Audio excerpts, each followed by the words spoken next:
नमस्कार दोस्तों, स्वागत है आपका मेरे चैनल पे। दोस्तों, जैसा कि आप जानते हैं कि इंडिया को सबमरीन की बहुत ज़्यादा ज़रूरत है। स्पेशली अगर हम बात करें, इसके लिए एक टेंडर भी जारी किया गया था, तो जो आरएफपी जारी की गई थी ये भी आगे बढ़ती दिखाई दे रही है। और उधर से इंडिया की 1 किलो क्लास की सबमरीन भी रिटायर हो गई। तो इंडिया का सबमरीन प्लान क्या होगा, आज इसी के ऊपर बात करेंगे। चलिए दोस्तों, शुरू करते हैं।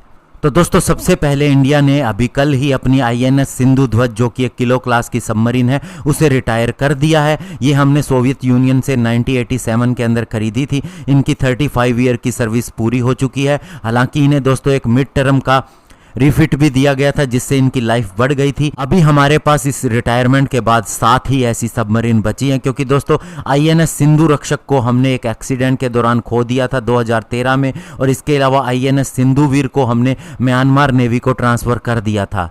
और अभी अगर प्लान की बात करें तो प्रोजेक्ट 75I के तहत आरएफपी जारी की जा चुकी है, जो 40,000 करोड़ की डील है 6 एडवांस सबमरीन के लिए। लेकिन इसकी डेडलाइन को भी दिसंबर तक बढ़ा दिया गया है। और ये दोस्तों स्ट्रेटेजिक पार्टनरशिप मॉडल के तहत एक डील है, जो कि दोस्तों माना जा रहा है इस तरह की पहली डील है। और दोस्तों 2020 के अंदर हमने मझगांव डॉक लिमिटेड और लार्सन एंड टोब्रो को इंडियन पार्टनर के रूप में शॉर्टलिस्ट किया था।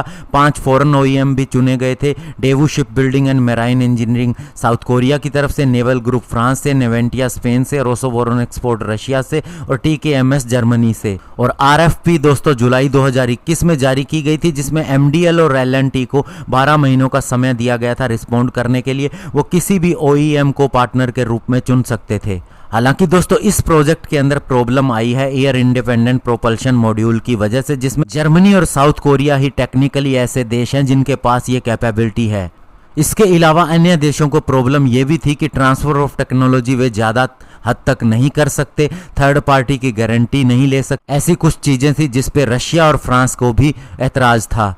और दोस्तों ये सबमरीन की अगर बात करें तो ये इंडिजिनस कंस्ट्रक्शन था 6 मॉडर्न कन्वेंशनल सबमरीन के लिए, जिनके अंदर कंटेम्प्रेरी इक्विपमेंट, वेपन, सेंसर्स होने थे, fuel cell based air independent propulsion system, advance torpedo, modern missile और state of the art countermeasure system होना था। और अभी इंडियन नेवी के पास में 16 कन्वेंशनल और 1 न्यूक्लियर पावर्ड सबमरीन सर्विस के अंदर है, जिनमें से 7 रशियन किलो क्लास की सबमरीन है, 4 जर्मन एचडीडब्ल्यू सबमरीन है, 4 फ्रेंच स्कॉर्पियन सबमरीन है और एक इंडिजिनस लोकली बनाई गई nuclear ballistic missile submarine INS Arihant है। और लास्ट 2 स्कॉर्पियन क्लास की सबमरीन भी कई तरह के ट्रायल से गुजर रही हैं। और दोस्तों अगर इनके ऊपर प्लान की बात करें तो सबसे पहले जो हमारी 4 स्कॉर्पियन क्लास की सबमरीन है, उनमें एक air independent propulsion system install किया जाएगा। सबसे पहले आईएनएस कलवरी के अंदर यह किया जाएगा अगले कुछ सालों के अंदर। और दूसरी तरफ डीआरडीओ भी एआईपी मॉड्यूल विकसित कर रहा है, जो काफ़ी हद तक सफल भी हो चुका है। चूंकि दोस्तों हमारी सबमरीन प्रोक्योरमेंट के अंदर डिले हो रही है, ऐसे में जो हमारे पास जर्मन एचडीडब्ल्यू सबमरीन और जाती रशियन किलो क्लास की सबमरीन है, उन्हें मीडियम रिफिट लाइफ सर्टिफिकेशन भी देने की कोशिश की जा रही है, जिससे उनकी लाइफ 10 से 15 साल तक बढ़ सके। हालांकि रशिया यूक्रेन के वार के चलते इसमें भी प्रॉब्लम आ रही है। तो ऐसे में इंडिया को जल्द से जल्द डिसीजन लेना होगा कि जो अगली 6 सबमरीन उसे लोकली बनवानी है, वह किसके साथ में जाता है और कैसे इस प्लान को सफल साबित करता है। धन्यवाद, जय हिंद।